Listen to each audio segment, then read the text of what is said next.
Okay. Very tasty. I've put a little fractal on the screen here.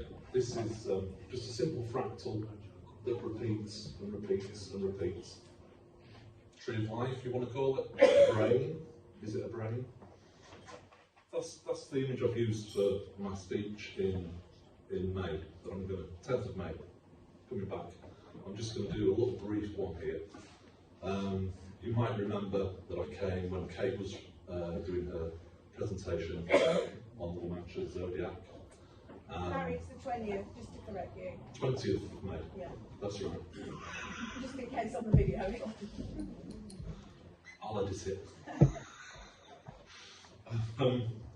Yeah, so Kate's book, where she's got some copies with her tonight, I think, maybe? Yes. The Lamantia Zodiac, which she felt was the largest landscape zodiac in the country. And it is, until you consider the country itself. And we have Cetus and Scorpio.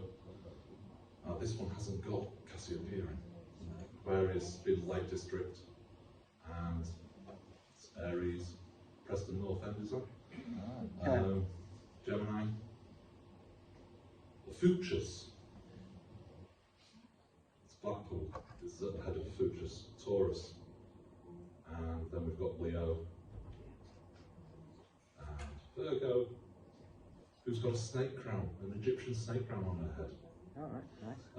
They all sit inside the ark, and then we have the head of the ark, which is Sagittarius, Capricorn, Pisces, and last but not least, right down at the bottom, we've got Libra, which is the Isle of Wight in its entirety. I've updated that since then and put the Isle of Man on. It's on the notice board at the back of the room now. Isle of Man was interesting. I wasn't expecting to find it. I had this landmass in the middle of my zodiac and I hadn't identified it. The majority of this was actually identified by Graham K. Griffiths in his book, Behold Jerusalem. Fantastic book, some really good images in there. Just ignore the bit about climate change. Since coming and bombing Kate's presentation, I've actually written a book. Unfortunately, I've got no copies left, and I did a draft copy. I'm actually put some more illustrations in. There's these cards at the back of the room. Take one. It's got my contact details on. It's got my email address. It's got my YouTube channel, Facebook, wherever you want. It's even got a Telegram group on there. Right. So, the last few months I've been sort of following. This is Sally Jane Delaney. Now, she grew up in London. Her parents owned a jazz club down there. Very influential. A lot of Freemasons frequented their jazz club. I've got a lot of information out of her, that she just offered up and said, oh, to tell you this. Anyway, so Sally's been looking at images in the landscape, and the one that caught my eye, that she did in January, or just in late December, was the landscape of Banbury. And you've all heard the nursery rhyme, ride a cock horse to Banbury Cross, see a fine lady upon a white horse. Unfortunately, I've not put an image on here to show you that. But if you actually go to Google Maps and you rotate the image of Google Maps, you will find there is a horse and a lady rider on it. There is a link on my, I think there's a link on my YouTube page. If you find me on YouTube or on Facebook, I'll make sure that there are links to it.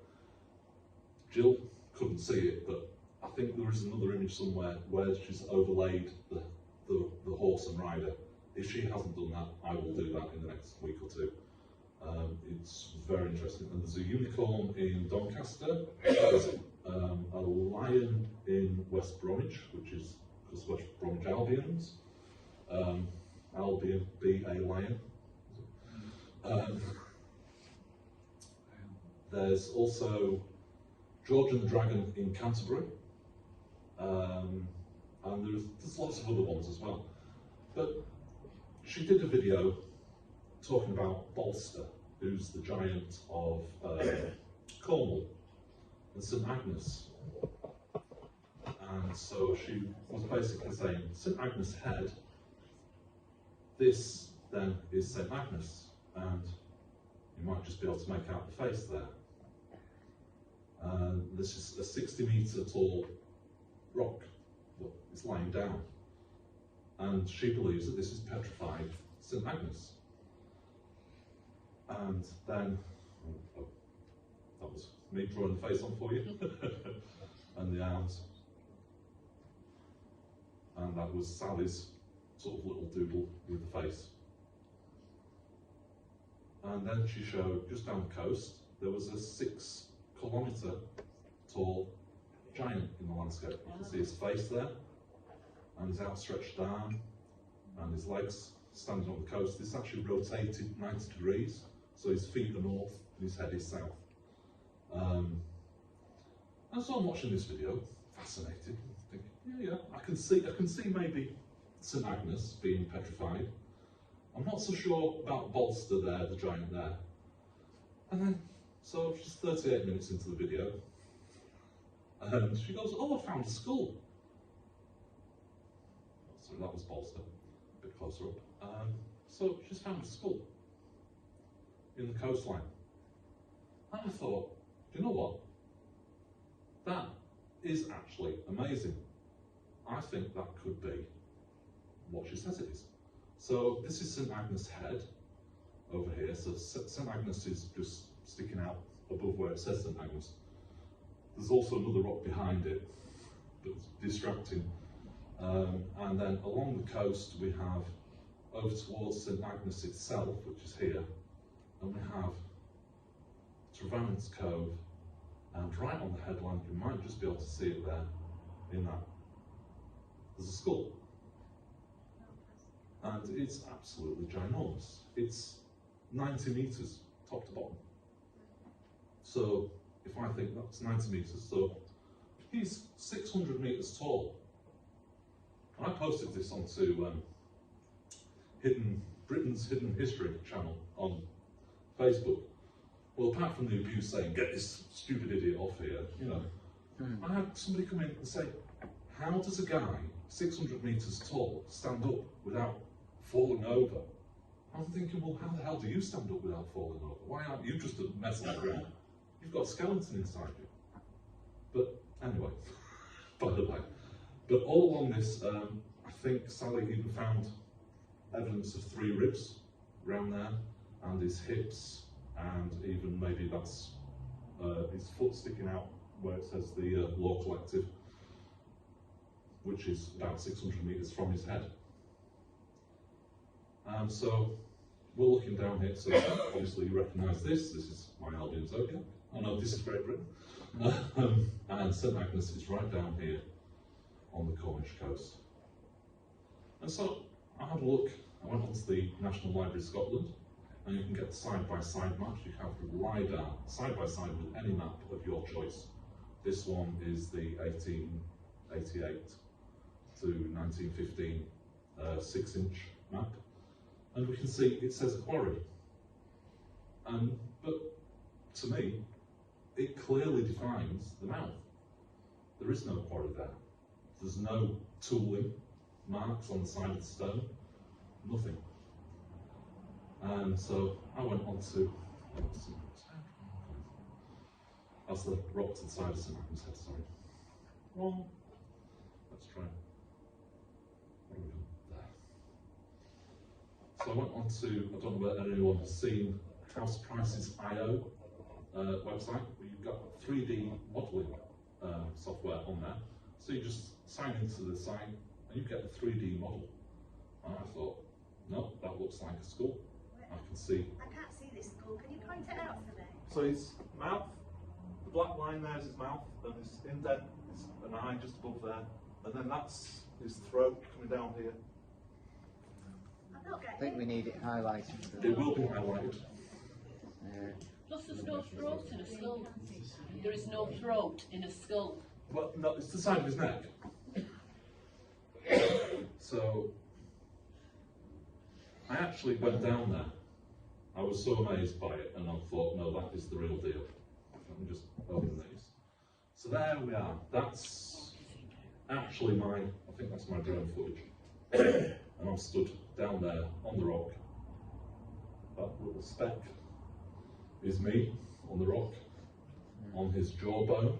Now this is the lower jawbone, obviously the mandible, and where the line going up on the far side there is an aqueduct. It's a drain from a mine.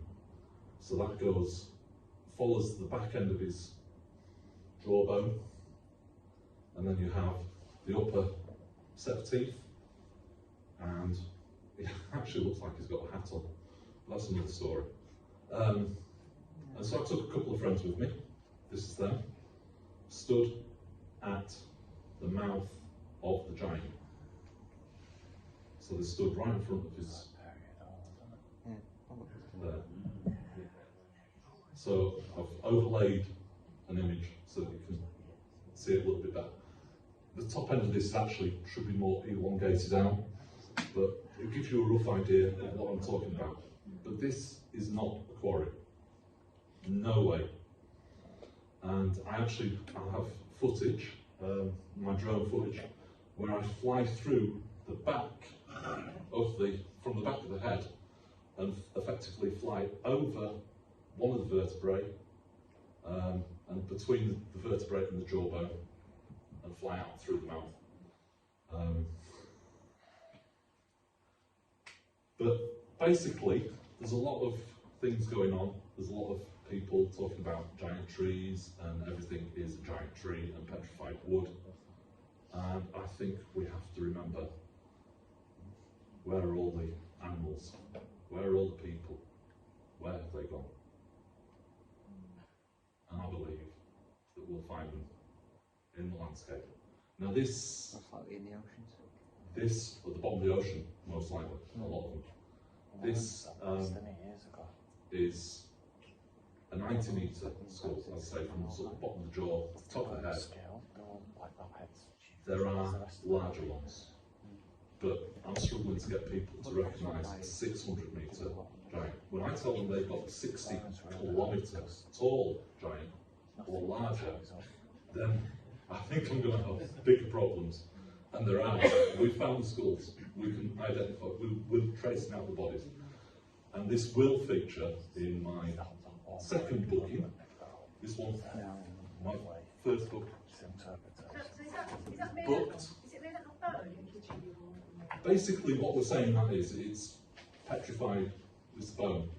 We don't know how long it's been there. The landscape, if my dating with having the Isle of Man identified as Cassiopeia within the Albion zodiac, we can date that then to approximately 24,000 years ago. So the landscape of England, Britain, Wales and Ireland, we're saying is at least 24,000 years old, although it could be an era or two eras, which is 26,000 years back, when Cassiopeia was in the centre at the pole, the celestial pole. So this potentially is somewhere between 24,000 and younger. Yes. Who knows? So when you say it's petrified, what exactly do you mean? It's stone. It's stone. It's solid stone. Or it appears to be solid stone. It was the giant. That is the giant originally, yeah. And now he's died and it's become stone. Yeah? Yes, and he's buried under the hill in the landscape behind him on the coastline. You can see, I'd say Sally believes she's identified ribs in the landscape, but realistically, unless I've got a ground penetrating radar system, I'm not going to be able to confirm or deny that. There's mine shafts into the body.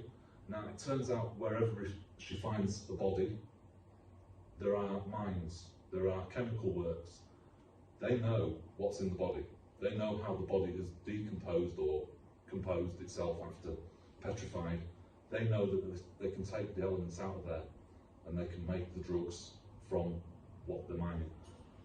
And then we have to consider things like bone china. Yeah. Is it as plain as that? Are they making china cups, saucers, plates from the ground up bones that they know are there? I mean, when I look at the Albion Zodiac and I look at Anglesey, you've got you've got Anglesey, the head is the face, and then you've got Holyhead. So this is the snake crown. Holyhead, the port is on the back. The Holy Island becomes the snake crown, and then you've got the largest copper mine in Europe is on Anglesey, and it's all across there where the band would go for the crown. It's a great home, isn't it? No, that's Bull's Head. That's the Bull. That's on Taurus. Well, that's a copper mine.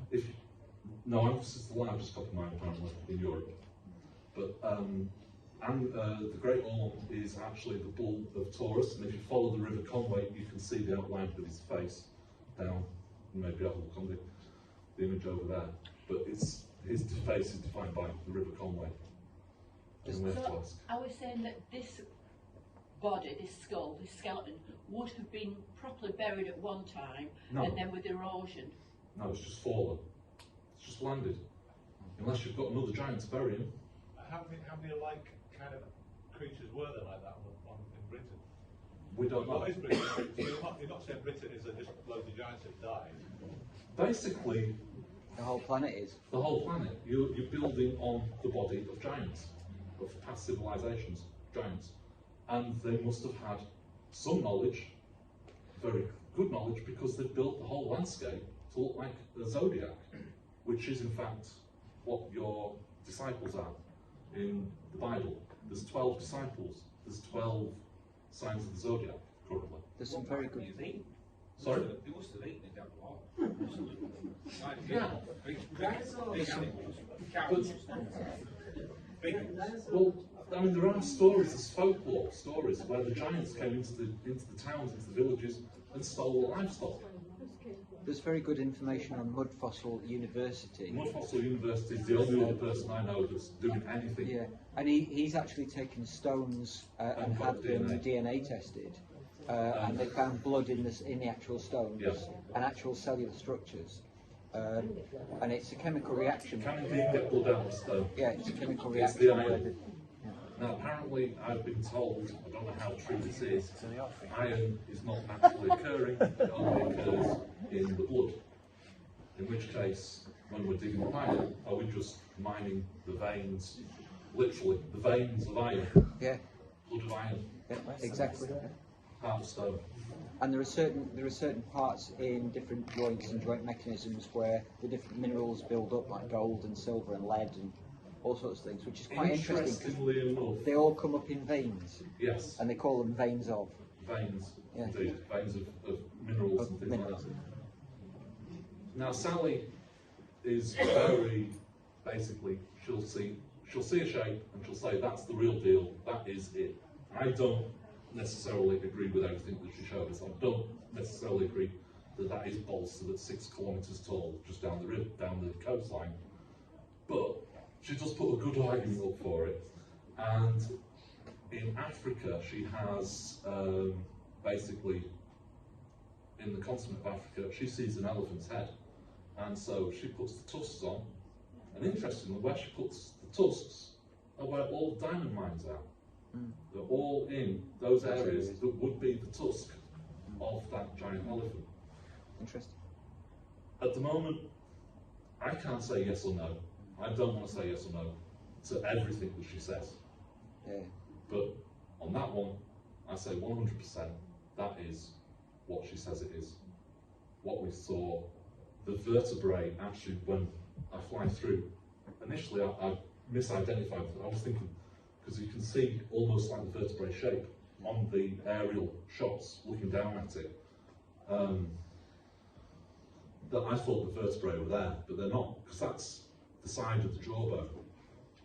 Works, yeah. I think we've got Phil on it. Go zoom out.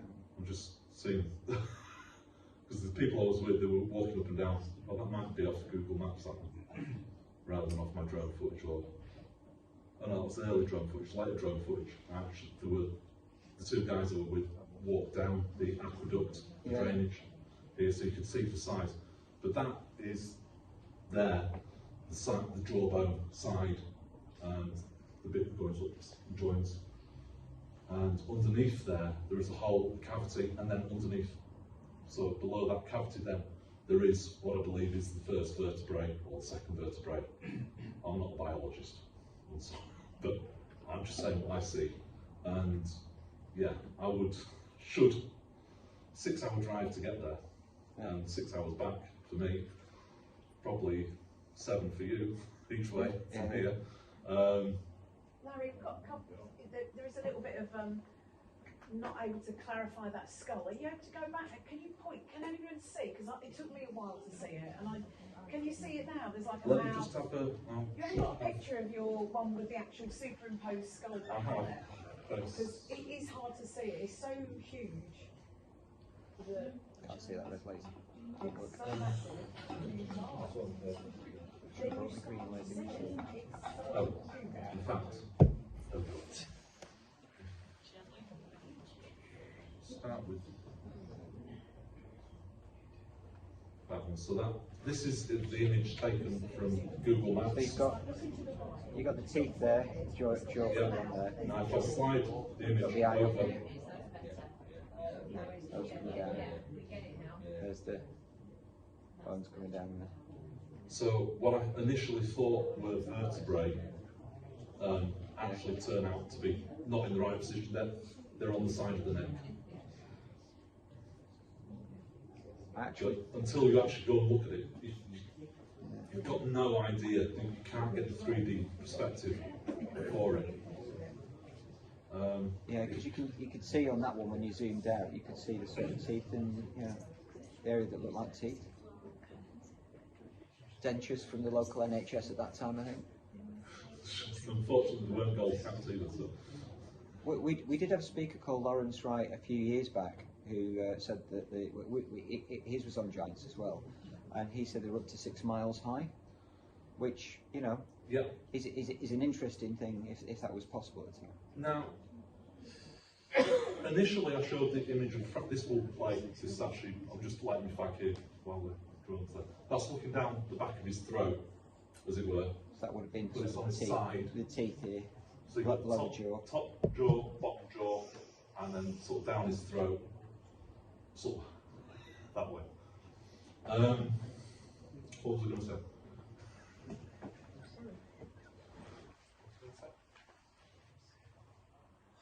We'll move. Yeah. What was I saying before you interrupted me? Sorry, I do apologise. Okay. So yeah, so initially I thought where that aqueduct is, was his vertebrae. In fact, it's his jawbone.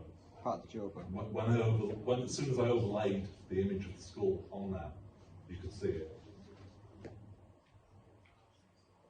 So they tell us that's a quarry, whereas in fact I'm saying it is, it's just the opening between his mouth. So there's the lower jaw, is that side, and when it turns around, it will turn Here around. it's turning. There you go. The nose coming out there. The eyes there. That's the jaw. And this, obviously there's the houses here, and cars and garage. I know it seems ridiculous, Larry, but if you study the legend of Bolton, he was one of the largest giants as well. Yeah. I know it seems ridiculous. And St Agnes bled him to death in the name of love. Yeah. But as I say, Sally is convinced that he's actually further down the coast and he's the 6 kilometre tall one. Yeah. Well, why has there only got to be one giant? Surely. Oh no. Our current thinking is on it, because I've been talking a lot with Sally that sort of discovered him and pointed him out to me. The current thinking is that they were larger, even larger, and over time their offspring got smaller. Now, if you think about nature and how it balances itself out, if there aren't enough resources to feed a giant, then surely natural selection would maybe pull in a shorter giant. But we've got smaller and smaller and smaller until we are now the size that we are now. Plus, of course, the oxygen content in the atmosphere was supposedly more richer in these. There's an awful lot that's changed. And in my next book, I'll say this one is called Booked. That's what I was going to say. This one's called Booked, which is basically everything that was in my head I've put in a book. So I've booked it. And I'm adding more illustrations to this one. I've got one copy here left. I'll put some more illustrations in and we'll be doing a reprint on that. And this is us down on the stone in the corner there, on the teeth. Actually, if we go for the... Go for the overlay one again. That was bear with me a second now.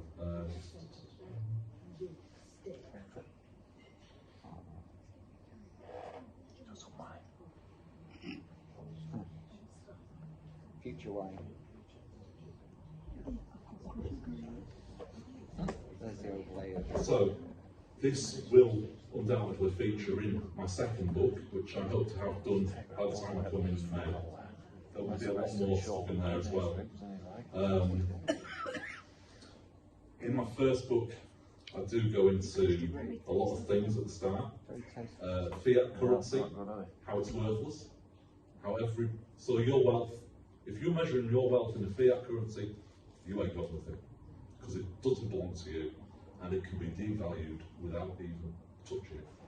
You know, the pound in your pocket, if they print another 50% currency or generate it from nowhere on your computer, they've instantly devalued the currency that you held. So the pound in your pocket, if they double the amount of currency in circulation, the pound in your pocket is only worth 50p. That's where your inflation comes from. That's every 7. I've checked it out, and it's every 7 years. Yeah. It's accelerating now. It's every 5 years now. Since 2019, it's at least 30% increase of the pound, 5% increase of the dollar, I think, off the top of my head. So they're all doing it. They're all in it together. The exchange rate bears no resemblance to what's happening. It's fixed. Everything is fixed. The dollar, the pound, and the euro seem to be converging. They're all. It's all manufactured convergence. It's all fixed. You know, the stock market is fixed. Stock market is worthless. Stocks and shares are worthless. Cryptocurrency is worthless. I do hold it, and I've looked at it and I've studied it hard. I can't tell you which way it's going to go tomorrow, but I know where the high is, but I don't know where the low is. So I just have to keep buying when I think it's low and it's going to go up. But then, what do I convert it to? Do I convert it back into a fiat currency that it's being valued in, that's worthless? So everything is worthless. I mean, cryptocurrency is based upon the idea that it will be worth more tomorrow. That's the only premise that is available for cryptocurrency. You are buying an idea, that worthless nothingness, because all it is... We've gone from giants to cryptocurrency. Yeah. Well, cryptocurrency in here, everything's connected. Yeah. Everything is connected. Did you... The Bank of Giant Skulls.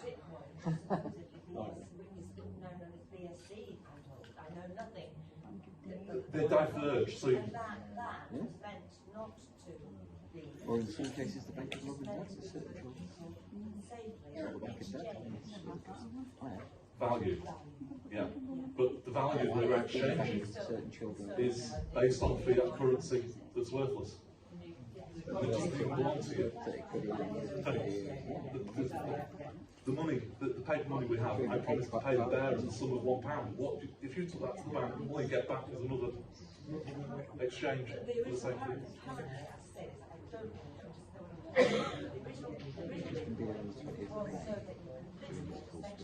With no middle person, you can say, listen, I want to, send you a penny, and you send a penny, and that's what happens. 5 more minutes, he said. Without anybody else seeing the transaction. I want to go on the No, book. it was taken over Pay it on my nights. 2000, I don't know, No, I'm not doing and put it all in this fork, then Yeah.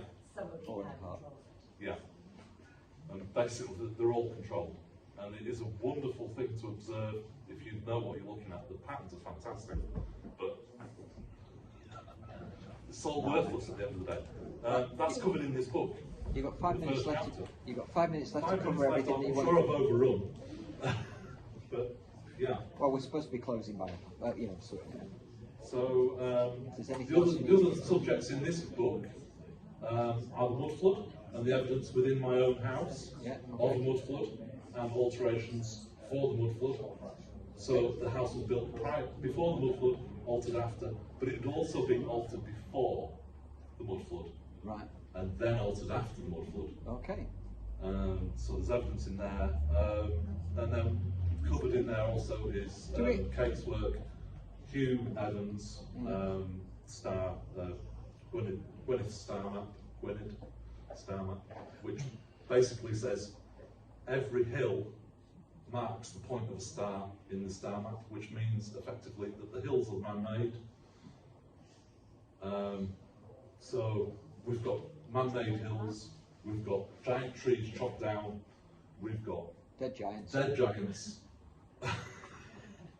And it's the whole education basically is pants. Yeah.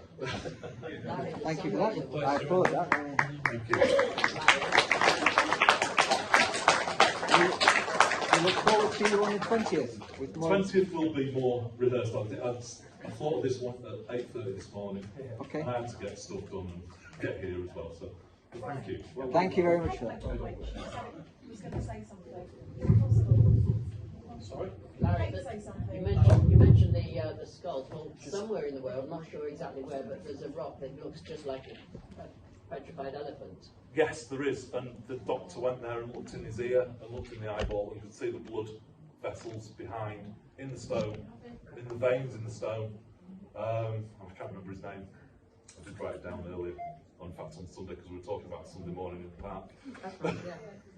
Called Elephant Rock. There you go. I'm still looking. If anybody knows where the owl and the pussycat are, which is near Pig Hill or Hog Hill, there is an owl and a pussycat in the landscape, and there's a pig with a ring in his nose to marry the owl to the pussycat. And we will cover nursery rhymes in my next talk as well. Thank you very much. Including Thanks everyone for stepping up to the plate.